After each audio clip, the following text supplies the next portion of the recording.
اصطفى خصوصا على سيد الوراء إمام الأنبياء محمد المصطفى وعلى آله وصحبه أهل الفضل والورع والتقوى. أما بعد فأعوذ بالله من الشيطان الرجيم. بسم الله الرحمن الرحيم. وعلم آدم الأسماء كلها ثم عرضهم على الملائكة الآية. وقال النبي صلى الله عليه وآله وصحبه وسلم: فقيه واحد أشد على الشيطان من 1000 عابد، أو كما قال عليه الصلاة والسلام، أو قال نحو ذلك أو قريبا من ذلك. وفي رواية البخاري قال النبي صلى الله عليه وسلم: من يرد الله به خيرا يفقهه في الدين، أو كما قال حبيب الله عليه الصلاة والسلام. هزار بار بشویم دهم مشکو غلام، هنوز نام تو گفتن کمال بی ادبیست. از خدا خواهی توفیقی ادب، بی ادب محروم و گشت از فضل رب. بلغ العلا بكماله، كشف الدجى بجماله، حسن جميع خصاله. صلوا عليه وآله درود شريف اللهم صل على محمد عبدك ورسولك وآله وعترته وبارك وسلم عليه. وصل وسلم كذلك على جميع الأنبياء والمرسلين وعلى كل ملائكتك المقربين وعلى عباد الله الصالحين. زماني محترم درانه جيد علماء کرام، مشایخ عظام، اولیاء کرام، فقهاء عظام، بالخصوص صدر جلسہ پیری طریقت و رہبر شریعت، مہمان خصوصی شیخ القرآن والحدیث علامہ حضرت پیر جبریل امین سے دامت برکاتہم، او ټولو معززو سامعینو قدرمنو حضراتو ورونو، مختصر وقت کې یو څو کلمات اگرچې موضوعات متعدد راته مخې ته پراته دي. یو طرف ته مسجد دی، د مسجد تعمیر څه اهمیت لري، ځان ته طولاني موضوع ده. خو په دې موضوع به دومره مختصرا ویم چې سید الکائنات فرمایي چې مسجد په دنیا کې د رب ذوالجلال دپاره جوړ کو، من بنا مسجدا لله بنى الله له بیتا فی الجنه. رب ذوالجلال به ورته په جنت کې یو کور او یو قصر او ماڼۍ او بنګله تیار او جوړوي. بلکې د مرغۍ د جال عمره کار چې چا په مسجد کې وکړو، مرغۍ څومره ورکوټې جاله جوړوي. خو که دومره کار چا په مسجد کې وکړو، نو هغه ته هم جنت کې د هغې عوض او بدله او ثواب میلاویږي. او ځان ته طولاني موضوع ده چې تعمیر د مسجد نبوي صلی الله علیه وسلم څنګه شوی، تعمیر د مسجد کوبا څنګه شوی، دې کې چا کار کړی، تعمیر د بیت الله شریف څو ځل شوی. ځان ته طولاني موضوع ده. خوانور زم بل طرف ته ورسره مدرسه ده، ځان ته یو عجیب موضوع ده او طولاني موضوع ده او اهمیت لري. صلاح الدین ایوبی رحمت الله علیه په 14 مدرسې چلولې، د هرې مدرسې خرچه به یو لاک روپۍ وه، ماهانه خرچه 14 لاک روپۍ صلاح الدین ایوبی رحمت الله تعالی علیه به د خپل جیب نه ډکوله. یو ځل د 2 میاشتو په دوره باندې د تمام مدارسو باندې ګرځي او معلومات کوي چې دومره سعی او خرچه او انفاق کوم. راشه معلومات وکړه چې دا طالبان زما د مدرسو کې چې زه د هغې خرچ او مصرف ادا کوم او برداشت کوم او دا طالبان ورکې علم زده کوي دا په کوم نیت راوتي دي په څوارلس مدرسو باندې وګرځېده خو چې هر طالب پوښته وي د هغه نه تپوس کوي چې علم پسې ولې راوتی د هغه جواب ورته دا میلاویږي چې یاره یو لوی امامت به پیدا کړم مقرر به جوړ شم خلک به راته تقریر باندې پیسې راکوي خلق به زما متعلق وای شیخ القرآن دے شیخ الحدیث دے وکیل احناف دے مناظر اہل سنت دے فلان فلان اکثر دا ناظمان هم دسی الفاظ وای زما دا ذوقن نخوخیږي چا کې چې څومره صفات یغه ورته ورکا د اولیاء د مشایخ د ډېر صفات وړدي کدی ته څومره وویل شي هغه به کم وي او زه بزان کې یو صفت ګورم هغه الله راکړی چې سید الحمدلله بس چې دومره ووایې چې ایاز باچا سے براشي خبرې وکړي زه په دې خوشحاله یم د دې نه مزید نور علامه فلان او فلان او فلان زما ذوق دا نه برداشت کوي و دغه طالبان چې هغوی د دې القاباتو د شهرت شوقیانو علم پسې دې دپاره راوتي چې خلک به القابات راکوي څوک به رانه مخکې ځي څوک به رانه وروسته ځي څوک به راته قیام تعظیمي کوي او څوک به څه کوي صلاح الدین ایوبي تندي له پړق ورکړو چې زما سا یې عبس دا څومره په خراب نیتونو دي راوتي دي آیا د علم خلک دې ته زده کوي باید هر طالب او عالم په زړه کې درد ولري چې د سید الکائنات دین مظلوم دی غریب دی بدأ الاسلام غریبا وسيعود كما بدأ فتوبى للغرباء د اسلام ابتدام په غربت و د اسلام انتها د حدیث د نص مطابق دا هم په غربت ده نن هغه دور دی چې اسلام غریب دی هغه عالم د الله او د الله د حبیب دربار کې محبوبیت او مقبولیت لري چې هغه په زړه کې د دې غریب او د دې مظلوم دین د دې پاک مذهب د امام اعظم ابو حنیفه رحمت الله علیه د ذب او د دفاع درد په سینه کې کوم عالم او طالب لري دغه طالب او دغه عالم د وراثت په مقام هم مشرف دی او د الله دربار کې مقبول او خوښ دغه طالب او دغه مولا صاحب دی صلاح الدین ایوبی چې ما خو دا مدارس دې دپاره نو ګلو کړي چې طالبان د دومره بېکاره نیتونو باندې راشي او نیت دې دغه انداز کې ولري او خرچه دې زه لنډه کړم دې زړه کې دا اراده وکړه چې دې اخري مدرسه ده بس چې دې نه مو وتم دا اعلان کوم چې دې مدرسې باندې زما خرچه بنده کړي دا مدرسې سیل کړي دا طالبان وشړئ د دې نیات خراب دي امام بخاری او ټول محدثین دغه عادت دادې د کتاب په ابتدا کې حدیث وروړي انما الاعمال بالنیات دا مدرسین او شیخ الحدیثان شاګردانو ته وایي چې امام بخاری د حدیث د کتاب په اول کې ذکر وروړو په دې کې اشاره ده چې تحصیل د علم تراوت خو نیت دې صحیح کړ اصلاح د نیت دې وکړه وما امروا الا ليعبدوا الله مخلصین له الدين د خلکو ته امر نه شوی مګر په دې چې د رب کریم بندګي دی وکړي خو نیت به یې دی په حال کوم د دې کې خالص کوونکي به یې د عبادت ریا وغیره او د شرکت د غیر نه بې د نیات وغیره دا به پاک وي صلاح الدین ایوبي وایي دا مدرسې سیل کومه دا بندومه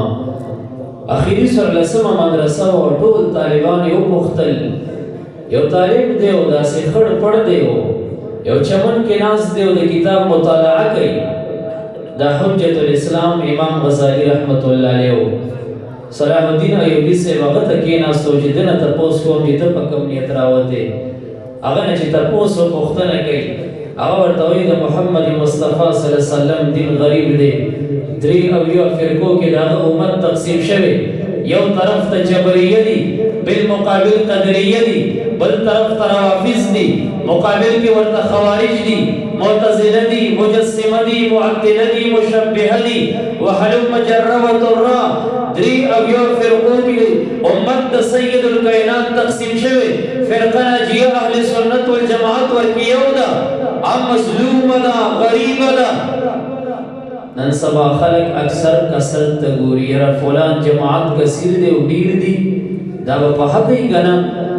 کله کله دا بعضې خلک به درته وایي نو دا دومره ډېر خلک دا فلان جماعت فلان جماعت فلان جماعت آیا دا ټول په ناحقه شو تاسو د پیر صاحب دا یو څو مختصر مریدان هم دا تاسو په حقه یې لله الحمد زمون قلت زمون دا نشناوالی زمون دا غربت دا زمون دا حقیقت او دا حقانیت دلیل دی د دغې جماعتونو کثرت ډېروالی د دې د باطل پرستۍ دلیل دی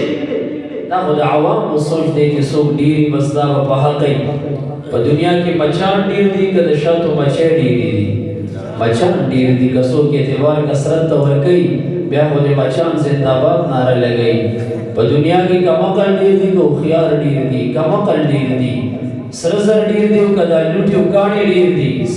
سره زر کم دي او لوټې کاڼې ډېر دي کثرت ته اعتبار نشته دا د عوامو نظریه ده اعتبار حقیقت حقانیت د حق اتباع ته اعتبار دی غزوه د بدر چې جوړه شوه یو طرف ته 314 بے سر و سامان فقیر سرفروش محبین د مصطفی صلی اللہ علیہ وسلم زمون ورور محترم شیخ القرآن والحدیث مفتی احمد رحمان صاحب تشریف فرما شو ما طرف ته متوجه شي هغې سره به وروسته ټول ملو شي انشاءالله یو طرف ته غزوه د بدر کې 314 فقیر صحابه کرام دي بالمقابل 900 یا 1000 زرو ته قریب کافران دي 314 ډیر دی او که زر ډیر دي زر ډیر دي خو کثرت او ډیروالي ته اعتبار نشته په حقه او د الله دربار کې مقبول او محبوب اشخاص 314 اخوا که ډیر دي په ناحقه دي غزوه د احد جوړېږي اخوا 900 صحابه کرام دي بالمقابل 300 مشرکان راغلي 300 د 900 نه چې 3 چنده کې 970 یا 21 دا هغه 3 چندونه هم ډېر دي 4 چندونه هم ډېر دي خو کثرت ته اعتبار نشته په خیبر کې 1400 صحابه دي 10000 کافران دي په جنګ یرموک کې 3000 صحابه کرام دي په جنګ موتا کې بالمقابل 2 کافران دي ورکه اعتبار کثرت ته کنه کثرت ته چې اعتبار ورکړي صلاح الدین ایوبی رحمت الله علیه کثرت ته طالبانو ته نه ګوري چې نیت خراب دي امام غزالی حجت الاسلام تکینی بچیا په کم نیت علم پس راوته د کورنا د علم زده کړې ته کم نیت کینولې او توحید محمد مصطفی د دین غریب دی زی دفاع تر پاسې دلیم امت په 3 او یا فرقو کې تقسیم دی فرقه راځي ورکی یو نه باقي 2 او یا د یو فرقې مخالفت کې ولاړ دي زه د اهل سنت والجماعت د صحیح ترجمانه کول په نیت باندې علم پس راوته یم د خپل مذهب او د ملت د دین سمحا صحلا د دین دفاع او د سب په نیت راوته یم صلاح الدین ایوبی د سترګو نه اوښکې تلې شوې په ملی او ډکول او بچیا ډېر پاک نیت باندې راوتی ما خو د اراده کړې وه چې دا څومره طالبان مې وپوښتل د ټولو نیت خراب و دا مدرسې سیل کم خو ستا نیت ورکې ډېر پاک نیت دی ستا د مخه الله دې د دې نیتونه مې صلاحي مدرسې نه سیل کوم چې دا یو تتې تیار شو دا ماته کافي ده فقیه واحد اشد علی الشیطان من 1000 عابدی یو فقیه عالم زر عابدان چې علم یې نیو ګرځي را ګرځي او هسې عبادتونه وغیره کوي هغه شیطان ته دومره زور نه ورکوي دا یو فقیه عالم راسخ عالم ربانی عالم عامل چې نیت یې صفی علم باندې عمل وي علم یې رښتونی علمي اتقان د علم ورته حاصلي دا شیطان ته ډېر دروند پرېوځي او شیطان ته ډېر زور په ده میلاویږي نو که دې جانب ته راځم چې د مدرسې په باب خبرې کوم چې مدرسه دا خو مسجد نبوي صلی الله علیه وسلم مسجد هم ورسره مدرسه هم وه د هغې مدرسې طالبان اصحاب صفه اذان د طولاني موضوع ده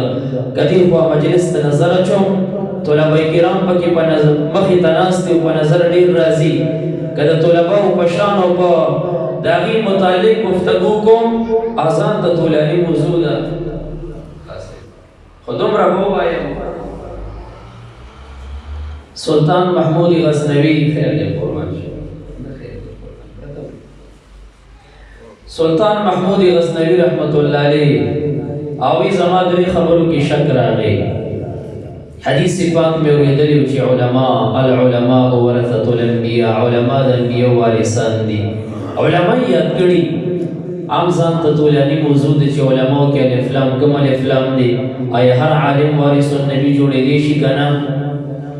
اصل په الف لام کې ملاجئون وای اهدی دي سمعهود او خاص معین علماء ته مراد دي هر گلبدین او مامدین او شامدین ته مراد نه دي قادیانان علماء لري د قادیانان علماء د انبیاء وارثان نه دي شیعاګان علماء لري هغه د انبیاء وارثان نه دي مودودیان علماء لري هغه د انبیاء وارثان نه دي شیعاګان وغیرہ نور باطل پرست اشاعت التوحید و سنت والے نور جماعتون علماء لري هغه د انبیاء وارثان نه دي دا هغه عالم یادای چې مخکې ما وضاحت وکړو چې علم باندې عمل او رښتونی علم ورسره یو زړه کې د خدای تعالی یره پرته لکه څنګه چې خدای تعالی دغه ته اشاره کوي چې انما یخشى الله من عباده العلماء یقینا چې د خدای تعالی نه ډیر یریږي هغه علما دي ومن لم يخشى الله فهو ليس بعالم مفسرین کرام په دغه موضوع باندې لیکي چې کوم عالم په مسیر او مقتضا د علم نه چلیږي دغه خشیت خداوندی موجود نه وي دا د سره عالم نه دی هو الجاهل سوا دیو امیرنا پوی سړی دواړه برابر دي عالم په هغه چې دا غزړه کې بدن نه د خدای تعالی یره پرته زما معززو سلطان محمود غزنوی وی او دې کې شکو چې علما په د انبیاء وارثان دي د طالبانو سوال دی دیت دا مقام دا وراثت حاصل نو کنا دې کې مې شکو دوی مې دې کې شکو چې زه د خپل پلار سره مقتدین زوی یم او کنه یم حلالي به یم او کنه بل سبا یم دې کې مې شکو دریم مې دې کې شکو چې ما به خدای تعالی وبخي کو به مې نه بخي یو شپه د رعیت د حال د معلومولو په غرض ووتم په یو لاره کې یو بنګله ده د بنګله کې بره بالا خانه و په هغې کې ډیوه لګېدلې وو کړکۍ کوله وو د رڼا لارې ته راپرېوتې وه او دغې رڼا ته یو طالب د علم ناست دی کتاب ورته ګوري مطالعه کوي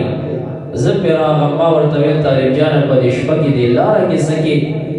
ما ته وایي چې اوس مې نه کېږي چې رڼا ځان ته واخلم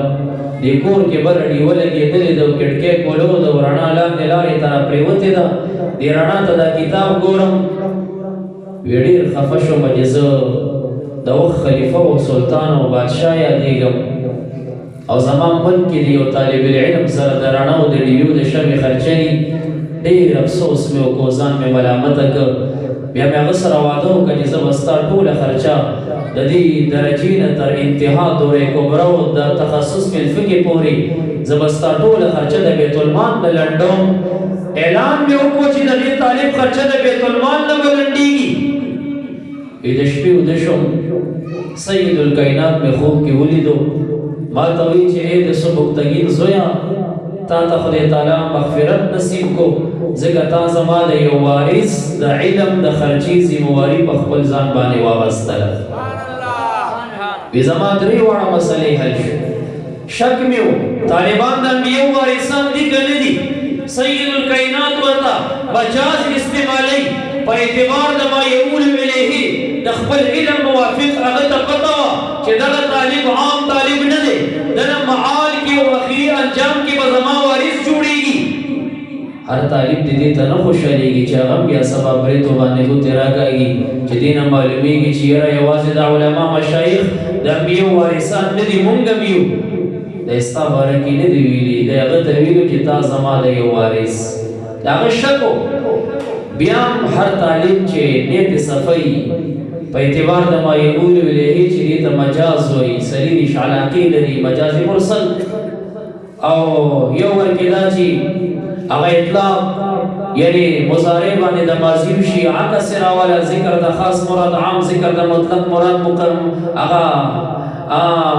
مقید وغیره وغیره خپل علایق لري مولوي ذکر کړي دي اخوانه ورزه نو هر طالب وارث النبی نه دی او سلطان محمود غزنوی وی زمانه غشک موتو او ما ته وایي چې ته خدای تعالی بخلې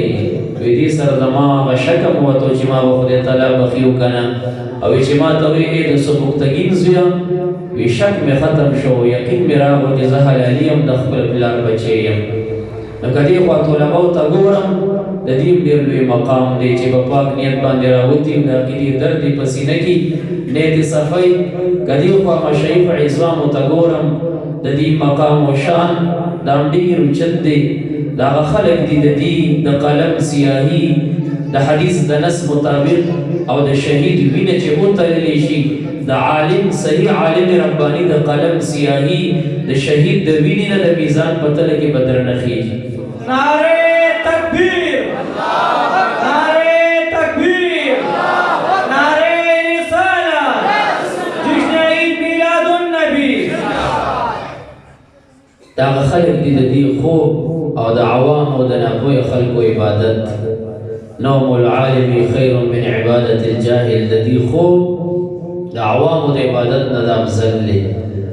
دا هغه خلک دي چې دا د انبیاء علیهم السلام د وراثت تاج په سر باندې لري دا هغه خلک دي د دې مخ ته کتل عبادت او ثواب دی ډېر شرف لري خو زه دومره به خپل طلباو ته ځان ته د نصیحت په تور ویم چې علم خو ډېر شرف لري او ډېر لوی مقام لري خو ولې چې دې سره ادب ملګری شي که ادب ورکړي د مسجد د مدرسې د استاذ د اولیاءو د مشرانو د صلحاو د انبیاو د خدای تعالی جل جلاله هغه علم بیا بسکی شیطان بارک عبدالحی لکھنوی سے امام غزالی سے امام رازی سے لکھلی کانا معلم الملائکہ شیطان دومره غټ عالم و چې هغه فرشتو ته درس او تدریس کولو داغي معلمو او چې ادب ورکینو د آدم علیه السلام د تعظیم نه منکر شو علم خلاص کو نه علم بچ نه کو لاړو وزري لعنت سره مخامخ شو هغه ابدي لعنت سره مخامخ شو ازلی شقاوت پر وړاندې شو ادب بهترین شی دی ته وګوره د موسی علیه السلام مقابلې ته ساحران راغلل یا اویا ساحرانو یا اوسو یا 70,000 سحره دي و موسی علیہ السلام سره د ادب مظاهره وکړه اما ان تلقي و اما ان نكون نحن الملقي موسی علیہ السلام وجد حصر په شکل ورته دوه خبرې مخې تېږدي دا میدان د مناظرې به خالي دي یا به داسې وي چې تاسو د خپل امسا کېدئ یا اجازه وکئ که ستاسو اجازه وي موږ به د امساګانې رسۍ ګزار کړو سحر به ښکاره کړو تفسیر خازن لیکلی د ورځې په آخر کې مشرکانو خو د ورځې په اول کې مشرکانو او د ورځې په آخر کې د موسی علیه السلام صحابه شو او مقام د شهادت یې وګټلو ځکه د موسی علیه السلام د اجازه وغوښته د ادب مظاهره یې وکړه د ادب د وجې خدای تعالی ورته ایمان نصیب کو مقام د صحابیت ورته نصیب کو مقام د شهادت ورته نصیب کړي موسی علیه السلام ورته وایي بل القو تاسو ګزار کړئ پړي امساګانې ورسئ هغې چې پړي مړي ګزار کوي یخیل الیه د موسی علیه السلام خیال ته دا راوستلی شو چې دا خو لوی لوی بلاګانې او ماران دي د بشري تقاضا د وجې ویرېدو بعضې خلک وایي دی د دعوت کار نو کړی ایمان یې نو جوړ ځکه ویرېدو العیاذ بالله عام انسان چې د مسلمان په کور کې څه کې كل مولود موجبه کلیه ده كل مولود یولد ولا فطرة الاسلام كل حرف سر د موجبي کلیه ده مبارک صلی الله علیه وسلم وایي چې هر بچی پیدا کیږي فطري ایمان لري ایمان وی خو بیا کافران د فطري ایمان په کسبي کفر سره بدل کی او کوم چې دا مؤمنان دي هغوی په دې فطري ایمان باندې ثابت قدمي پاتې شي ایمان خو هر چا کې وي پیدا شي فطرتي طور باندې او د انبیاو باره کې دا خبره چې دغه وخت کې ایمان یې جوړ نه و د دعوت کار یې نه و کړی ځکه ویرېدو مفسرین کرام وایي دا یره د موسی علیه السلام په خپل ځان نه وه دا یره په دې نورو عوامو وه چې عوام مظاهربین دي لکه بعضې خلک یو شی وګوري بس ډایرکټ بیا چغې شروع کړي سر بکف او سر فلان او سر هسې نه اوس ناري شروع نه شي د دې دا کار اوس دې دا ناري شروع نه کړي نو بس په خلکو یې راوه چې دې ګمراه نه شي وحی ورته وشوه چې د امسا کېږده خو چې امسا یې کېښوده فإذا هي تلقف ما يافقون چې دا سید دروغ جوړ کړي افق دروغ ته وایي د امسا په یو غړپ کې د حلقه لوړ تیر کو میدان خالی و جادوګران و الغی السحرة ساجدین په سجده پرېوته ایمان یې روړو د ایمان دي ته خدای تعالی ولې نصیب کو راغلي مناظرې ته دي راغلي مقابلې ته دي لږ ادب یې کړی و تاسو امسایې دی که موږ سحر ښکاره کړو اجازه یې وغوښته دغه لږ ادب ورته ایمان شهادت او مقام د صحابیت نصیب کړ سبحان الله ليس اليتيم من مات والده بل اليتيم يتيم العلم والادب یتیم هغه چاته نه وي چې پلار یې مړ وي قول د علي شیخ خدا دې یتیم ویزا هغه چاته ویم چې دغه علم سره ادب نه وي علم ورکوي ادب ورکوي دغه یتیم دی د ده په حال افسوس پکار دی زما معززو بلقیس بروایتین د سلیمان علیه السلام په نکاح کې راغلی وه یو شاس قول مفسرین کرام دا نقل کوي جماهیر وایي چې نه په نکاح کې نه و راغلی خو خدای تعالی ورته ایمان نصیب کړه دا ولې د دې قوم هغه د نور عبادت کوونکي خلک دا خو مشرکه وه بت پرسته وه د نور بندګي به یې کوله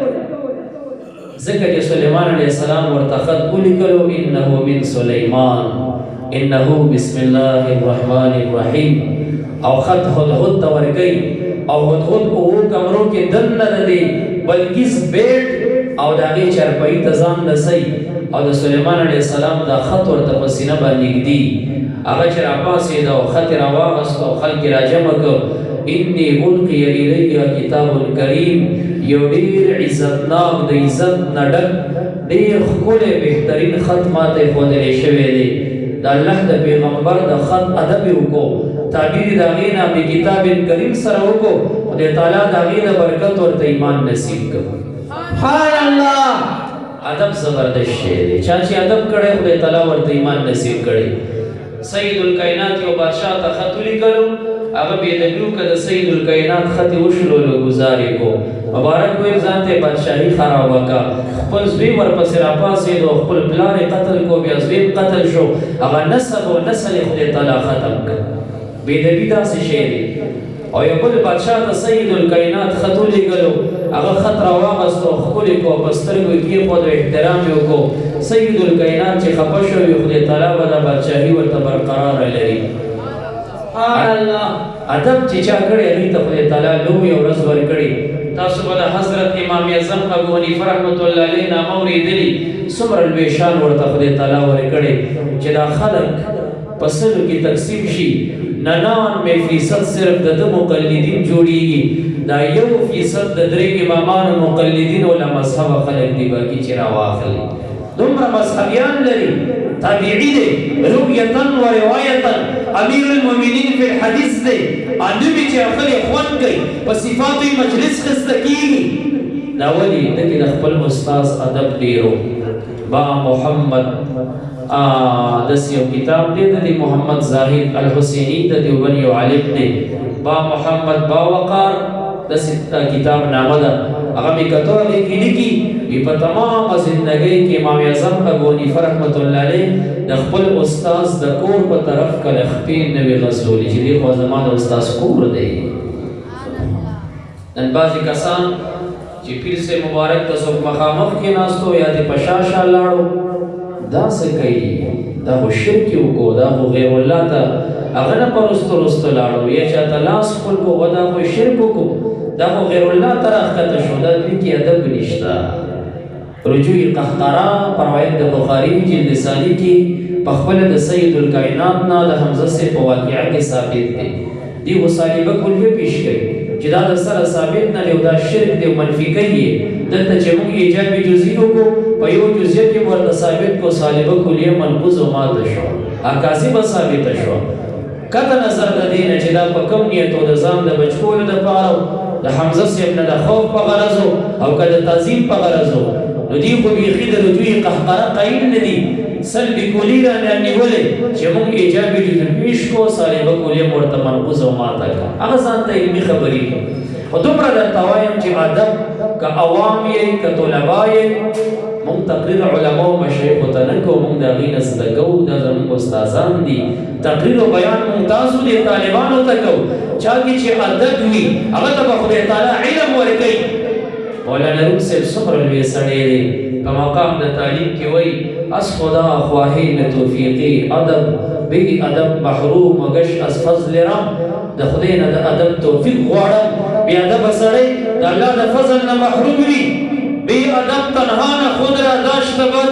بلکې آتش در هما آفاق زد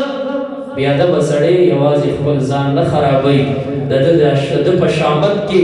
ارد گرد مسافاتو کې خلکو ته دغه سپیرتوب او دغه د بېادبۍ جراثیم خورېږي هغې ځان سره خرابوي درمیان قوم موسی چند کس بی ادب گفتند که سیرو عدس دا چې د موسی علیه السلام قوم وین چې فدع لنا ربک یخرج لنا مما تنبت الارض من بقلها وقثائها وفومها وعدسها دا چې هغې پیاز غواړي اوږه غواړي مسور غواړي خیار تړۍ بادرنګ وغیره غواړي دا ټول قوم نه غوښتل دا ورکې یو څو بې ادبه دا مطالبې هغې کولې خو لیکن ټټنګ یې په ټولو کټولې ځان سره خراب کړ بیلچې ورته په غاړه کې زمیندارۍ باندې مبتلا کړ وضربت علیهم الذله مطالبه ټول قوم نه وه کړې یو څو کسانو بېادبي وکړه ټول یې په ذلت سره مخامخ کړ بېادبي دا یو ډېر لوی جراثیم دی الله رب العزت دې موږ د بېادبۍ د مرض او د جراثیمو نه وساتي خالق رب الجلال دې د دې مدرسې د څومره مدرسین دي زموږ ورور د دې مدرسې صدر المدرسین جناب شیخ القرآن والحدیث مولانا محمد رضوان صاحب دغه معاونین او د دې مدرسې محتمم